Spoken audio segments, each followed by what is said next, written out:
President Ilham Aliyev and First Lady Ilham Aliyev have viewed the progress of construction of the Lachin International Airport.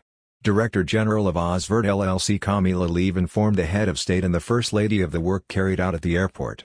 The foundation stone for the Lachin International Airport was laid in 2021.